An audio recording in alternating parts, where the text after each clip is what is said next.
Today, we're going to talk about something you probably don't think about much, the highway rest stop.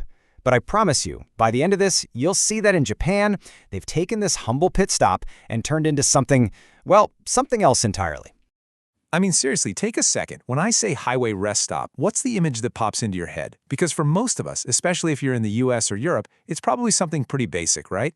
Yeah, you're picturing a place that's purely functional. You know, it's necessary, but it's not exactly exciting. You get in, you grab what you need, and you get out as fast as you can. The stop itself is just an interruption. Okay, but what if I told you that a rest stop could have a giant Ferris wheel? Or a natural hot spring you could actually relax in? Or, and this is a real thing, a bathroom so luxurious it has carpets and sofas, because in Japan, that's not a fantasy. See, in Japan, they've transformed their rest stops, called service areas and parking areas, into legitimate destinations. But Journey has become part of the vacation. So how on earth did this happen? Let's dive in. First, I just want to show you how absolutely wild these places can get. And we're not talking about one or two quirky spots. This is a massive trend all across the country. Our first stop is a place called the Kariya Highway Oasis. And when I say this place is popular, you have no idea.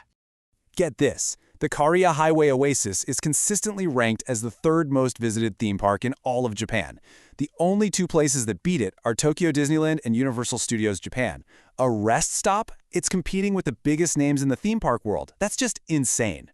So how does it do it? Well, for starters, it's got that giant Ferris wheel, a genuine natural hot spring, a huge market with fresh local food, but the thing it might be most famous for is its deluxe toilet. Seriously, it's a restroom so fancy, we're talking European styling, carpet, sofas, that people go there just to see it. But it's not all about shiny modern attractions. Let's take a look at the Hanyu Parking Area. Pulling off the highway here feels less like a pit stop and more like you've just stepped into a time machine.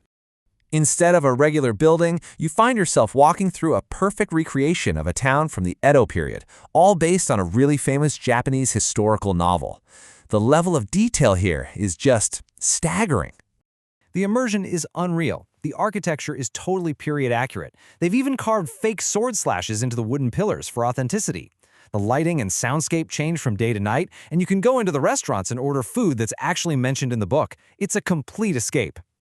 Okay, so if old-timey Japan isn't your vibe, how about a rest stop that blends high culture, pop culture, and just mind-blowing style? Well then, you'd want to visit the Takarazuka Kita service area.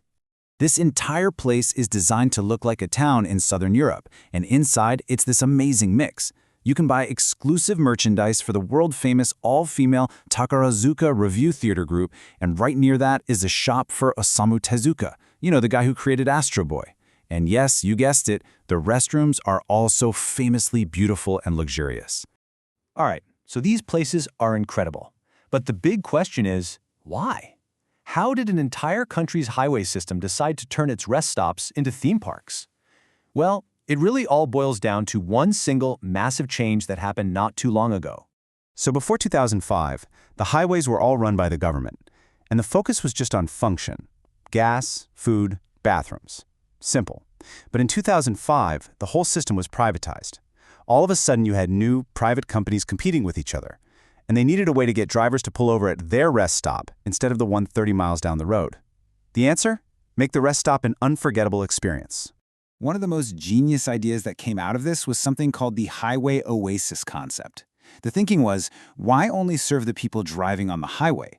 What if we could open these places up to a whole new group of customers, the people who actually live nearby? And the model is so simple, it's brilliant. As you can see here, they physically connect the highway service area to local roads. This means anyone from the surrounding town can just drive over and use the facility. It basically becomes their local park, or mall, or fancy restaurant. This massively expands the customer base and makes these huge, expensive projects totally worth it. So, what has all of this done to the actual experience of driving in Japan? Well, it's not a small change. It has completely redefined what a road trip even is. Think about it. The old way, a road trip was about getting from point A to point B. The drive was just something you had to endure. But now, the trip itself is the adventure.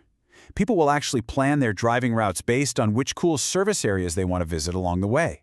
The journey is no longer a straight line. This has completely reset expectations for what a rest stop should offer. It's not just about fuel and a stale sandwich anymore. Now, the standard includes real entertainment, places for actual relaxation, like hot springs, cultural experiences, and amazing gourmet food, all right there on the side of the highway. And there's a huge economic benefit, too. These massive stops act as gateways to their local region. They're like giant showrooms for local food, unique crafts, and tourist spots, funneling money into the local economy and tempting travelers to maybe take a detour and explore the area a bit more. So as we pull off the highway on this little tour, what's the big takeaway here? What does this all tell us? Well, first, it proves that a space we think of as purely functional can be turned into a place of fun and discovery. Second, this incredible transformation was sparked by a single policy decision, privatization, which unleashed a wave of competition and creativity. Third, these are way more than just rest stops. They've become vital community hubs and economic engines. And finally, because of all this, the simple road trip has been completely reinvented. And that really leaves us with one last question to chew on. This whole story is about seeing potential where most of us just see utility. So, if a simple, boring highway rest stop can be transformed into a theme park, what other everyday parts of our world are just waiting for someone to completely reimagine them? Thanks for watching.